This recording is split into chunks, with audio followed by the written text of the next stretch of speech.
Assalamualaikum warahmatullahi wabarakatuh.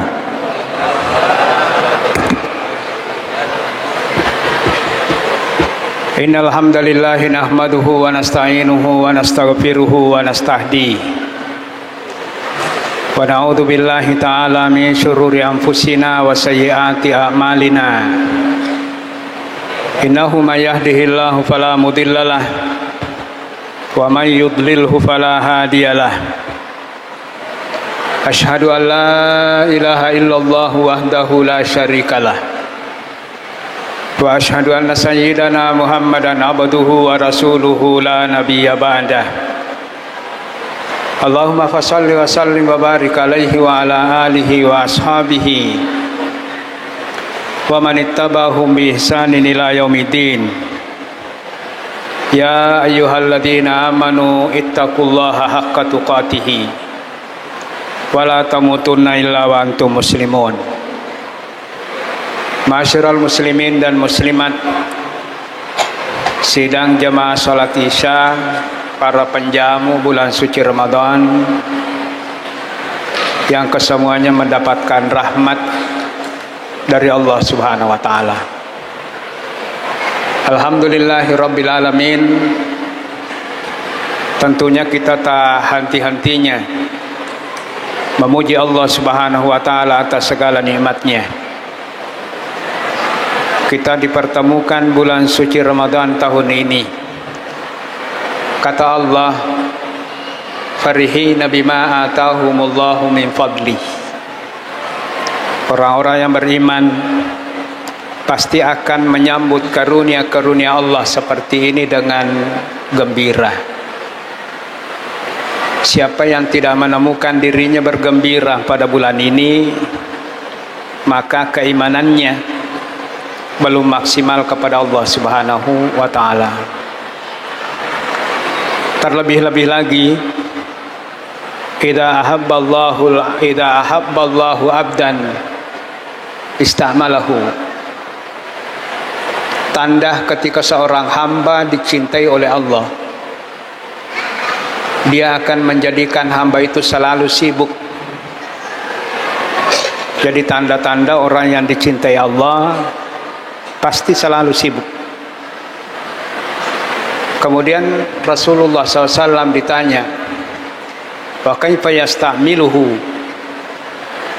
Apa maksudnya sibuk ya Rasulullah? Rasulullah sallallahu alaihi wasallam menjawab, ayyuwaffiqahu li amali shalih qabla al-mauti. Yang saya maksudkan sibuk, hamba yang dicintai Allah adalah orang yang selalu sibuk mengurus amal soleh, persiapan menghadap Allah Subhanahu wa taala. Mari kita menyibukkan diri di bulan suci Ramadan ini. Bukan waktunya untuk bersantai-santai di bulan suci Ramadan.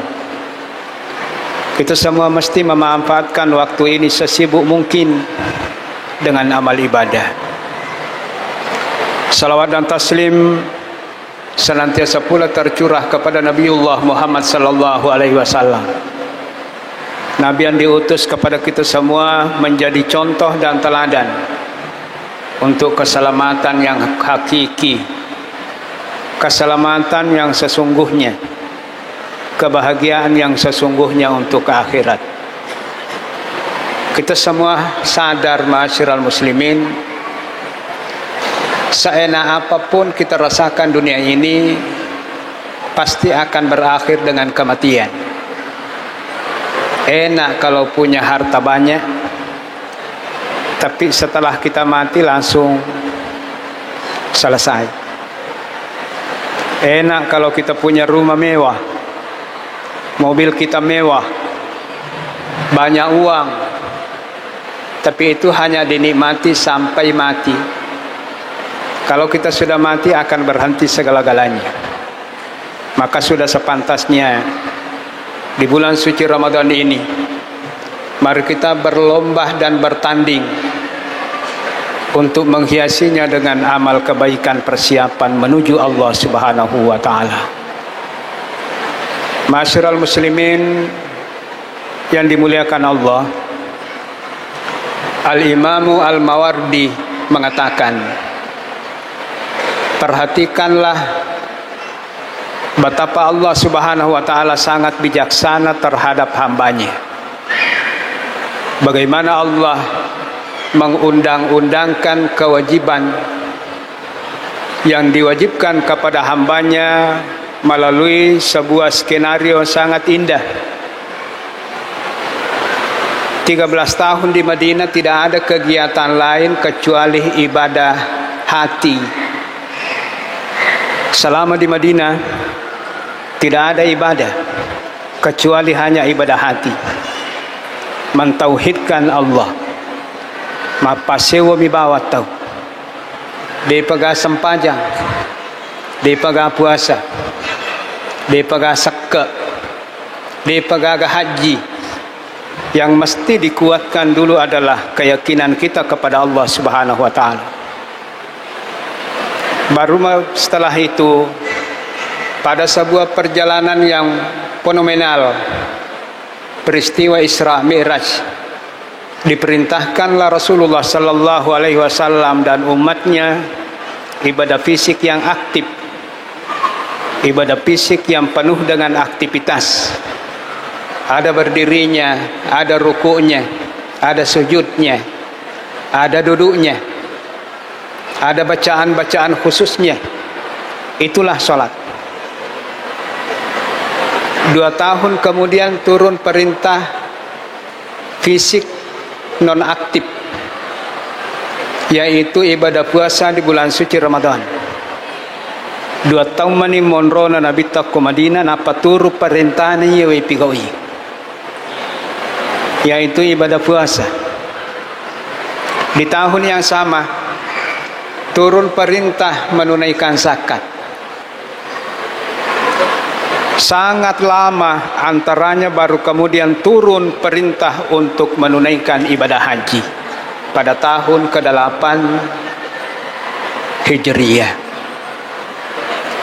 Coba perhatikan ma'asyiral muslimin, kalau ibadah haji hanya dilakukan seumur hidup, itu pun bagi yang mampu. Tapi sholat tidak cukup hanya 1 kali seumur hidup. Kalau ibadah puasa diwajibkan 1 bulan di dalam 12 tahun, 12 bulan, tapi sholat 5 waktu ma'asyiral muslimin tidak diwajibkan hanya 1 kali setahun. Kalau zakat hanya diwajibkan kepada mereka yang mampu setelah cukup haul dan nisab, maka ma'asyiral muslimin salat tidak seperti itu. Tidak cukup 1 kali 1 bulan, tidak cukup hanya 1 kali sepekan. Akan tetapi Allah mengundang kita semuanya sesering mungkin di dalam setiap harinya. Olehnya itu ma'asyiral muslimin, apa yang diamanahkan untuk saya membawakan tentang fiqh siyam masih ma'asyiral muslimin terkait dengan ibadah-ibadah yang berkualitas yang mesti kita jaga selama di dalam bulan suci Ramadan ini.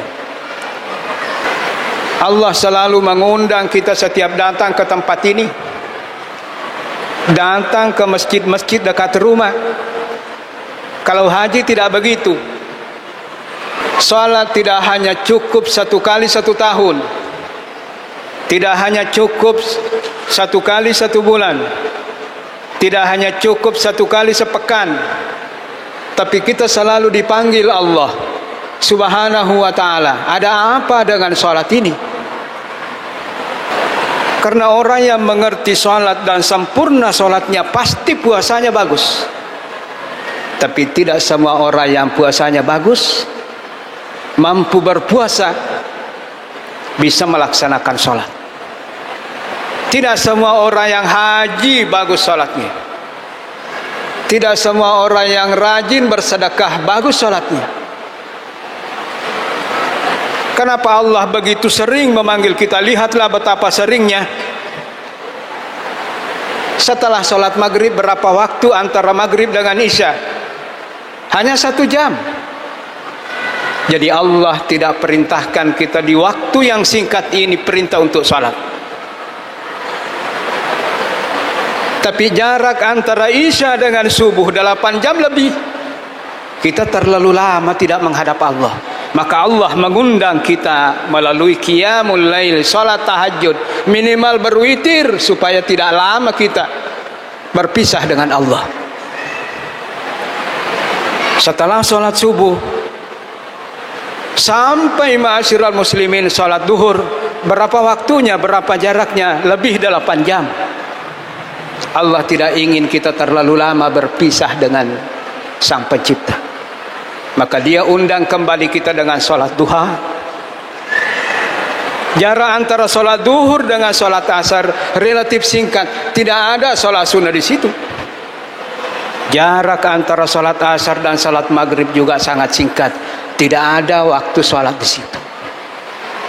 Artinya apa, ma'asyiral muslimin? Allah tidak ingin berpisah dengan kita. Allah ingin selalu agar supaya kita selalu datang menghadap. 5 kali dalam 1 hari salat wajib. Kita selalu dipanggil. Kita selalu diundang, ma'asyiral muslimin. Ada apa? Jawabannya, inilah keagungannya ibadah salat, terutama di bulan suci Ramadan ini. Ma'asyiral muslimin yang dimuliakan Allah Subhanahu wa taala.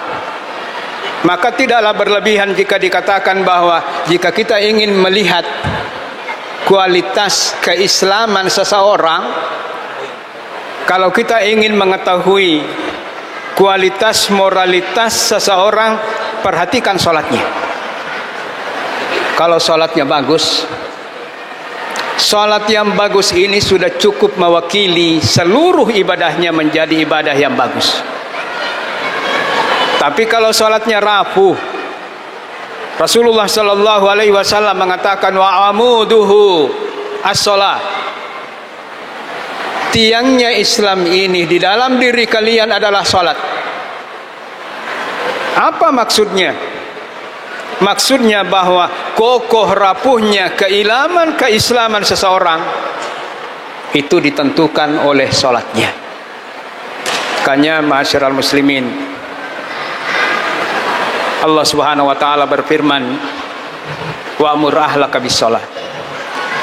Ajata mengingi, jangan bosan, perintahkan, ingatkan terus anak-anakmu, istri-istrimu, keluargamu, selalu ingatkan salat. Apakah keislaman anak saya sudah kokoh? Perhatikan salatnya. Intinya ma'asyiral muslimin, Allah tidak ingin kita berpisah dengannya. Alasan yang kedua kenapa Allah tidak ingin berpisah dengan kita, ma'asyiral muslimin, kita setiap saat berdosa. Mungkin saja kita duduk di sini sudah ada dosa yang kita lakukan. Setiap saat kita dipanggil Allah, karena setiap saat pula kita berdosa. Betapa Allah tidak mencintai hambanya jika sekiranya Dia tahu hambanya ini pendosa, kemudian tidak setiap saat Dia panggil untuk bertaubat. Jadi salat itu adalah harapan terbesar pendosa untuk mendapatkan ampunan dari Allah Subhanahu wa taala. Kenapa begitu sering kita diundang? Karena sesering itu pula kita selalu berdosa. Sejak kita ada di sini sudah beberapa dosa, Pak. Kebaikan yang kita lakukan pun di tengah-tengahnya ada dosa, apalagi jika itu adalah pelanggaran. Seorang sahabat Rasulullah namanya Abu Yusur. Abu Yusur ini menghadap kepada Rasulullah, "Ya Rasulullah, hari ini saya telah berdosa." "Apa dosamu?" "Dosa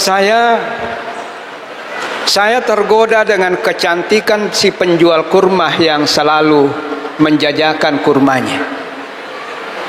Tadi waktu penjual kurma ini lewat di depan rumah, saya panggil dan singgah di rumah. saya tergoda dengan kecantikannya, saya bujuk dia. Akhirnya dia pun menurut, masuk ke dalam rumah saya berlama-lama, hingga akhirnya terjadilah semua yang dibenci oleh Allah kecuali zina. Apakah saya masih bisa mendapatkan ampunan Allah? Apakah dosa satu ini telah meruntuhkan, menghabisi seluruh kebaikan saya? Maka Rasulullah ternyata tidak memberikan jawaban. Rasulullah hanya diam. Begitu sahabat ini merasa tidak mendapatkan jawaban, akhirnya dia menghadap kepada Umar bin Abu Bakar As-Siddiq. Wahai sahabat Rasulullah Abu Bakar, saya bertanya kepada Rasulullah, tidak diberikan jawaban, saya ini menyesal. Apakah saya masih mendapatkan ampunan? Ternyata Abu Bakar, Bapak Ibu sekalian, hanya menegur, wahai Abu Yusur, dosamu itu kau ceritakan rahasiamu. Tidakkah engkau tahu dosa yang tidak ditahu orang dan dosa itu tetap menjadi rahasiamu dengan Allah, berarti dosa itu diampuni. Semakin banyak orang yang tahu dosa yang kita lakukan, itu sebagai indikasi bahwa dosa itu susah untuk diampuni. Kenapa engkau menceritakan dosamu? Itu rahasiamu dengan Allah. Merasa tidak dapat jawaban, sahabat ini menunjuk kepada Umar bin Khattab, ya Umar, saya begini dengan si penjual kurma, saya terpikat dengan kecantikannya, saya tidak bisa. Akhirnya Abu Bakar, Umar, Bapak Ibu sekalian, justru memarahi sahabat ini. Kenapa engkau menceritakan rahasiamu? Kamu sudah berbuat dosa satu, kau tambah dosamu dengan menceritakan dosa itu kepada orang lain. Itu rahasiamu. Kembalilah sahabat ini menunggu Rasulullah sambil salat berjamaah dengan Rasulullah sallallahu alaihi wasallam. Dia kemudian datang menghadap kepada Rasulullah, ya Rasulullah, saya sudah menghadap kepada engkau, kepada dua sahabatmu tidak ada jawaban.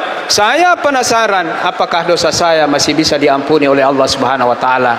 Barulah kemudian Rasulullah memberikan jawaban, as-shallaita ma'anal asar? Apakah kamu tadi ikut sholat berjamaah dengan kami? Maka sahabat ini mengatakan, ya, saya tadi sholat berjamaah dengan Rasulullah. Rasulullah mengatakan, idhab ghafarallahu lak. Kalau begitu kamu sholat tadi, sekarang pergilah. Kamu sudah dimaafkan oleh Allah Subhanahu wa ta'ala. Jadi sholat itu Bapak Ibu sekalian, harapan terbesar kita yang sering berbuat dosa tanpa terkecuali. Lihatlah sholat ini sebagai penggugur dosa kita di hadapan Allah Subhanahu wa ta'ala, terutama di bulan suci Ramadan ini. Saya kira seperti inilah yang sempat kami sampaikan. Waktu sudah 8:30 dan insya Allah materi ini kita akan kembali lanjutkan insya Allah ta'ala nanti subuh. Demikian lebih dan kurangnya. Jika ada hal yang kurang berkenan, mohon kiranya dimaafkan. Subhanakallahumma bihamdik, asyhadu an la ilaha illa anta wa nastaghfiruka wa natubu ilaik. Assalamualaikum warahmatullahi wabarakatuh.